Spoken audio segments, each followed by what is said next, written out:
მოგესალმებით, ეთერშია საინფორმაციო პროგრამა ფაქტი. სტუდიაში თქვენთვის გიორგი დოლიძე მუშაობს. დაბა ურეკში უკანონოდ აშენებული ნაგებობები და არასამთავრობო ორგანიზაციების პროტესტი. ვის ეშინია ფემინიზმის ლექციების ციკლი დემოკრატიული ჩართულობის ცენტრში.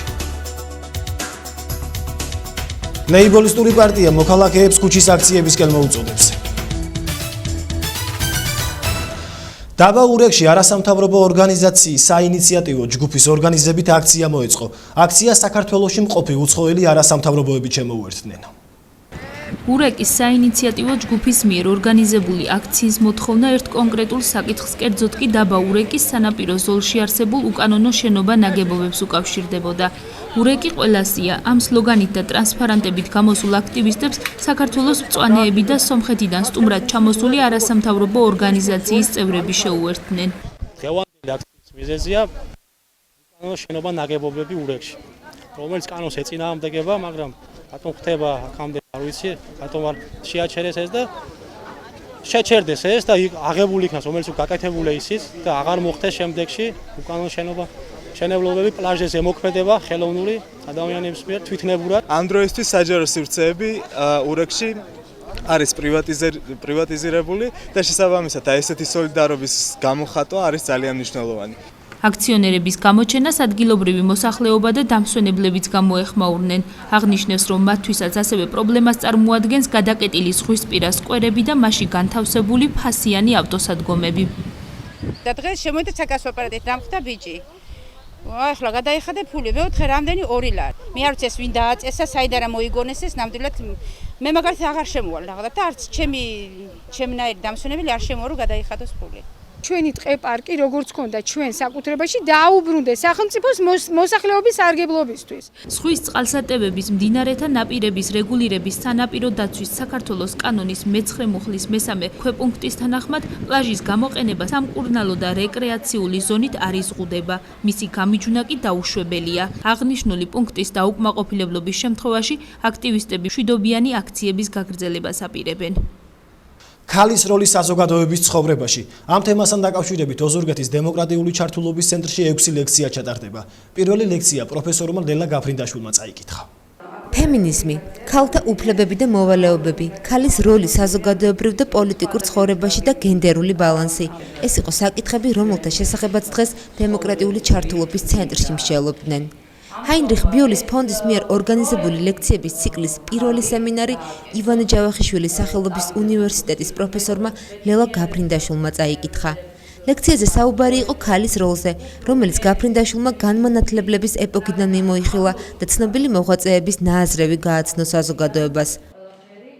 დღევანდელი და უშუალოდ საზოგადოება ჩვენს ამ ვიწრო სოციუმში კარგად დაინახავს წინა საუკუნეებში ამ ქალის როლი რამდენად დიდი იყო და იყო მართლაც დიდი და პირიქით პროგრესის მაგალითად ჩვენ რაღაც ერთი პერიოდი რეგრესიც კი ჰქონდა, თუმცა ეხლა ახალი ხელისუფლებაც და ახალი პარლამენტიც შედარებით კარგ მდგომარეობაშია ვიდრე წინა, ამასთან დაკავშირებით მე იმედს ვიტოვებ, რომ ქალები უფრო გააქტიურებდნენ, იმიტომ რომ პოტენციალი ნამდვილად აქვთ დიდი ქალებს ყველა სფეროში. ბიოლის ფონდმა დაიწყო შარშან 2 წელია უკვე ვცდილობთ რეგიონებში გავაქტიურდეთ და არა მხოლოდ დედაქალაქში.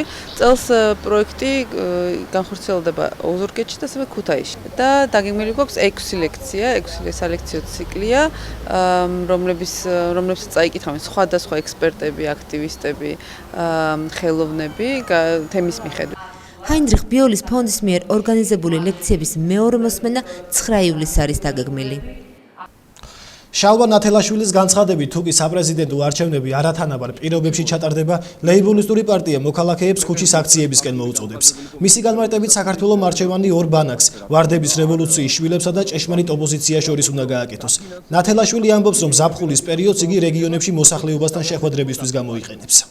პრემიერი ივანიშვილი დღეის მდგომარეობით აპირებს საპრეზიდენტო არჩევნების ტოტალურ გაყალბებას. მოუწოდებთ ხელისუფლებას ივლისის თვეში გამოაცხადოს საგანგებო საპარლამენტო სეზონი და გარდაქმნას კანონმდებლობა, რომელიც მიმართულია არჩევნების ფალსიფიცირებისაგან. პირველ რიგში სრული თანასწორობა კანდიდატების, ტელეგაშუქების, რეკლამის, დაფინანსების კუთხით, საარჩევნო კომისიებში სრული პარიტეტი პოლიტიკური პარტიების და პრეზიდენტობის კანდიდატების, სრული პარიტეტი და რა ისეთი როგორიც დღეს არის და არჩევნებში მონაწილეობის სავალდებულობა. ისევე როგორც პრეტენზიების შემთხვევაში გადათვლილი საარჩევნო ბიულეტინების ხელახალი გადათვლა საარჩევნო ყუთების გახსნის ფორმატით. სხვა შემთხვევაში საპრეზიდენტო არჩევნები გაყალბდება, ჩვენ არ ვცნობთ მის ლეგიტიმურობას და დაუძახებთ ხალხს ქუჩაში. სჯობს ივანიშვილი ახლავე წავიდეს პოლიტიკიდან, აცხადებს ლეიბორისტული პარტიის ლიდერი შალვა ნათელაშვილი. ბიზინა ივანიშვილის უცხოურ მედიასთან გაკეთებულ განცხადებას, რომლის მიხედვით პრემიერ-მინისტრის საპრეზიდენტო არჩევნების შემდეგ პოლიტიკიდან წასვლას გეგმავს, შალვა ნათელაშვილი გამოეხმაურა. ლეიბორისტული პარტიის ლიდერი პრემიერს მოუწოდებს ახლავე წავიდეს პოლიტიკური ასპარეზიდან. ასე ქვეყანა იხეირებს და მხოლოდ ივანიშვილის ბიზნესი დაზარალდება, განმარტავს ნათელაშვილი. მე ურჩევდი ბიზინა ივანიშვილს არა საპრეზიდენტო არჩევნების შემდეგ, არამედ ეხლავე წავიდეს პრემიერ-მინისტრობიდან. ამით ჩვენი ქვეყანა მხოლოდ იხეირებს და აღნიშნულით დაზარალდება მხოლოდ მისი პირადი მილიარდიანი ბიზნესი, მისი კარფური, მისი ფარმადეპო, მისი სამშენებლო კომპანიები, მისი გაზპრომი, მისი ბანკი ქართულ ჯგუფი თუ რა ქვია და ასევე დაზარალდებიან მისი ხელქვეითნი, მისგან გამდიდრებული, გამილიონებული ხუხაშვილი, ის რა ქვია, ის ქალბატონ კობახიძის მაზლი, ლუკოილის დირექტორი, ისევე როგორც სხვა, ასე ვთქვათ, თანამდებობა და ფულნაშოვნი უამრავი სუბიექტი, ობიექტი, ასული თუ ძე. შესაბამისად, მას შეუძლია დაგტოვოს, არავინ კალთებს არ დაახევს და ეს იქნება გარანტია იმისა, რომ მისი მილიარდები, მისი ასე ვთქვათ, ახალი სიბოროტის ობობას ქსელი არ იქნება ტრაგიკული ზეგავლენის მომტანი საპრეზიდენტო არჩევნებისაკენ. გიათ საგარეიშვილის განცხადებით პრაიმერი დემოკრატიული პროცესების იმიტაციაა. გიათ საგარეიშვილი ნაციონალური მოძრაობის პრაიმერს კომიკურს, საპრეზიდენტო კანდიდატებს კი ბაქრაძის ჯიბის ოპონენტებს უწოდებს. მისი განმარტებით ნაციონალურ მოძრაობას პარტიის მშენებლობასა და რეკონსტრუქციაზე ადრე უნდა ეფიქრა. სერგო რატიანის განმარტებით კი პრაიმერი სწორედ პარტიის მშენებლობას უწყობს ხელს. საპარლამენტო უმცირესობის წევრის თქმით, პროცესი საზოგადოებას პარტიული ლიდერის არჩევის საშუალებას აძლევს. შეგახსენებთ, რომ ერთიანი ნაციონალური მოძრაობის საპრეზიდენტო კანდიდატი პრაიმერის წესით გამოვლინდება. ვფიქრობ, რომ ეს არის აბსოლუტურად ამორალური საქციელი თავიდან ბოლომდე, რომელიც ვერავით არ გამართლებას ვერ ექვემდებარება და მე ვფიქრობ, რომ მიხეილ სააკაშვილს ყველა უჯრაში თავისი სამუშაო მაგიდის უდევს თვითონ პატარა კომპრომატი ან დიდი კომპრომატი ნებისმიერ პარტიის წევრზე, თავის ნებისმიერ პარტიის წევრზე. ეს მან აკადრა იონა თამიშვილს, იგი აკადრებს ნებისმიერ ადამიანს, იგივეს გაუკეთებს ჯაფარიძეს, რატიანს, თაქთაქიშვილს, მინაშვილს, მე არ ვიცი ამ ადამიანებს რა აქვთ მიწერილი მისთვის, რა აქვთ მიქარული ზოგადად თავისი პოლიტიკური ცხოვრების მანძილზე, მაგრამ ის როგორ მართავს მიხეილ სააკაშვილი თავის პარტიას, ეს გამოჩნდა გუშინ და გამოჩნდა ასევე, რომ ეს ადამიანები, კოკისნაირები, არიან მარიონეტები მიხეილ სააკაშვილის ხელში. მარიონეტები, თოჯინები, რომელთაც უხილავი ძაფებით მართავს მიხეილ სააკაშვილი მთელი ამ წლების მანძილზე და მართავდა. და გუშინდელი აი ამ გამოქვეყნება ამ წერილისა ნათლად მეტყველებს სწორედ ამაზე. ფართომასშტაბიანი, ფაქტობრივად საბჭოთა ტიპის 30-იანი წლების, ასე ვთქვათ, ფართომასშტაბიანი რეპრესიები არის უპრეცედენტო რეპრესიები არის დაწყებული ნაციონალური მოძრაობის წინააღმდეგ. ეს არის საზოგადოების ერთი ჯგუფის მიმართ, ესე იგი, წამოსული აგრესია და გარკვეული რეპრესიები. არის ყველა მეთოდი გამოყენებული ფაქტობრივად დაწყებული პროკურატორით, დამთავრებული საზოგადოებრივი აზრის მანიპულაციით. ზეწოლა არ არის მხოლოდ, ესე იგი, ასე ვთქვათ, პროკურატურა. ხო, ზეწოლა არის პროკურატურა, ზეწოლა არის დაშინება, ზეწოლა არის და ეს ყველაფერი იყო და ასე ვთქვათ, არაერთი წევრი საკრებულოსი ზუსტად ამ ზეწოლის ქვეშ იყო, ზეწოლის მოახდინა ზეგავლენა მათ აზრზე. ვაგრძელებთ გამოშვებას. ერთი ვერცხლი და 3 ბრინჯაო ოზურგეთელი მოჭიდავეების წარმატებების საქართველოს ჩემპიონატზე. მოსალოდნელი ამინდის პროგნოზი გურიის რეგიონში. ქალაქ თბილისში გამართულ საქართველოს ჩემპიონატზე ბერძნულ რომაულ ჭიდაობაში ოზურგეთელმა სპორტსმენებმა ერთი ვერცხლი და 3 ბრინჯაო მოიპოვეს.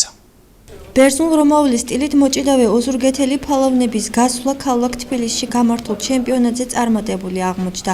საქართველოს თასზე 3 წონით კატეგორიაში მწვრთნელების ალექსანდრე ბოლქვაძისა და ძმების ურაბიანების სპორტსმენებმა საქართველოს ნაკრების კანდიდატობასთან ერთად გიორგი ლომინაძემ, ბექა როყვამ და სამუკა დარჩიამ ორ-ორი მოგებით 3 ბრინჯაო მოიპოვეს. ვლადიმერ ქარჩავაკი ძიმე წონით კატეგორიაში 3 მოგების შედეგად ვერცხლის მფლობელი გახდა.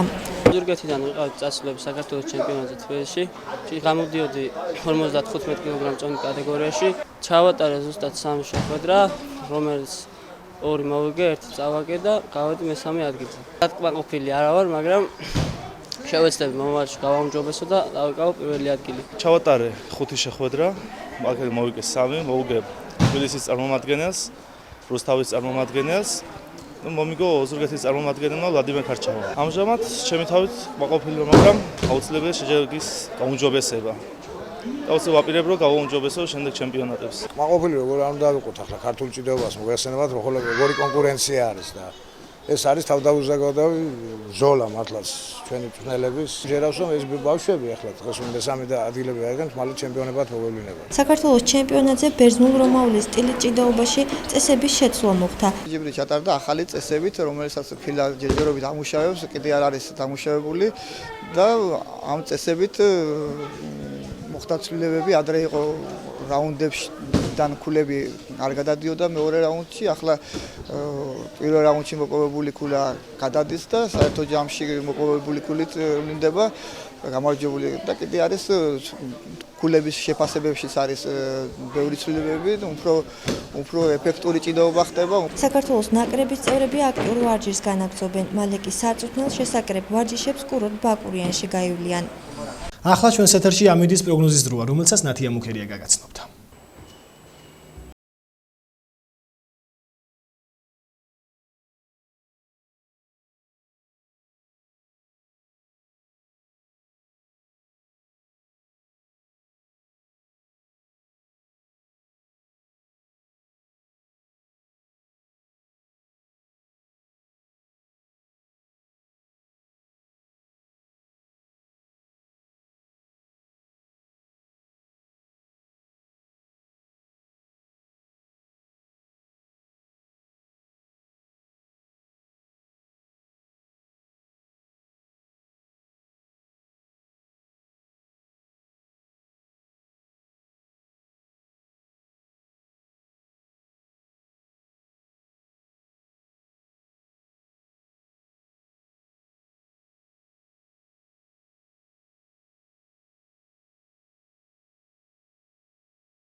–18 გრადუსი და იქროლებს ცვალებადი მიმართულების ქარი. ეს გახლდათ რეგიონში მოსალოდნელი ამინდის პროგნოზი. მე გემშვიდობებით, მადლობთ ყურადღებისთვის.